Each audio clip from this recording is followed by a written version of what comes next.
ตอนนี้ข่อยอยู่แคมป์น้ำเงิมขวาทางหลังข่อยนี่ตัวนี้จะเป็นขวาบ้านทางงอนแล้วก็อยู่ก้องขวาอยู่ตามแคมป์แม่น้ำเงิม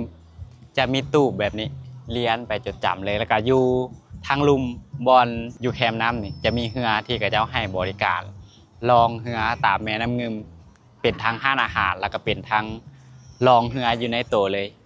จุดนี้ถือว่าเป็นจุดสูงเป็นจุดที่ผู้คนนิยมมาเที่ยวมาลิดมากินข้าวเส้นเดียวกันตัวห้านข่อยมาเมื่อนี้หันแมนเป็นห้าน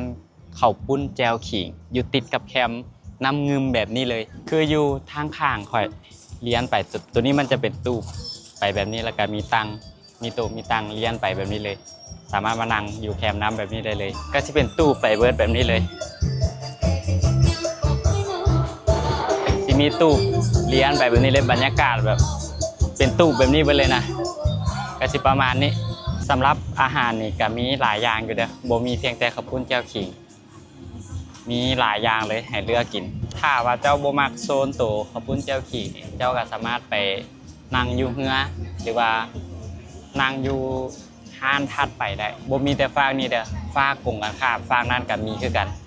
ก็ลักษณะก็คล้ายๆกันนี่แหละส่วนตัวแล้วข่อยก็เป็นคนมักกินข้าวปุ้นแจ่วขิงอยู่แล้วฉะนั้นกายมาทางนี้ก็เลยว่ามาแวะกินครั้งนี้มากินกับเป็นครั้งแรกคือการที่มากินห้านนี้สำหรับอาหารนี่แมนเสิร์ฟไว้เด้อเสิร์ฟไว้อยู่บ่ค่อยสร้างกับบ่ได้โดนปานใดกับมาละสำหรับแนวกินแก้มกับข้าวปุ้นแจ่วขิงนี่ก็ป่ากับปิ้งไก่นี่แม่นเข้ากันสุดๆเลยอย่างหนึ่งที่ค่อยอยากแนะนำค่อยมากที่สุดก็คือน้ำปั่นพวกเจ้าเบิ่งโคตรเป็นตากินเลยใส่มาแบบล้นๆแบบนี้เลยตัวนี้ค่อยสั่งเป็นปั่นมะพร้าว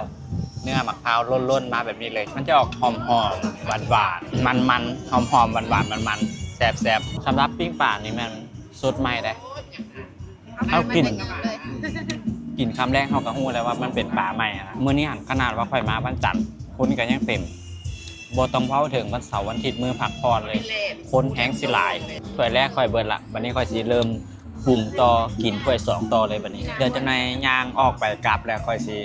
ให้พวกเจ้าเบิ่งบรรยากาศของทางห้านบริเวณอ้อมๆอีกเครือนึงเด้อตัวนี้แม่นจะเป็นก้องขวาทางงอนแล้วเด้อมันจะเป็นทางยางมาแบบนี้กับบ่ได้มีอย่างเลยก้องขวาก็สิมีแบบนี้ตัวนี้จะเป็นบรรยากาศของห้านโดยรวมเด้อจะเป็นตู้แบบนี้เลยอ้อมหอบไปก็สิมีแต่ตู้เบิดบอนที่เป็นโต๊ะเป็นตั้งก็สิมีแต่อยู่ถึงนี่แหละกายนั้นก็สิเป็นตู้เบิดเลยเป็นตู้ย่างไปแบบนี้ตลอดทางเลยตัวนี้จะเป็นหน้าห้านละออกมาหน้าห้านนี่จะเป็นประมาณนี้ตัวนี้เป็นทางลงมาอยู่ทางลงมันอยู่ข้างกว่าทางงอนเลยอ้อมๆนี่ก็สิมีแต่ห้านอาหารเมื่อเลี้ยนไปตามแคมป์น้ำไปแล้วไปจนสุดฟางนั่นเลยยาวเหยียดไปแต่มีแต่ห้านอาหารเบิดอยู่เขตนี้นะ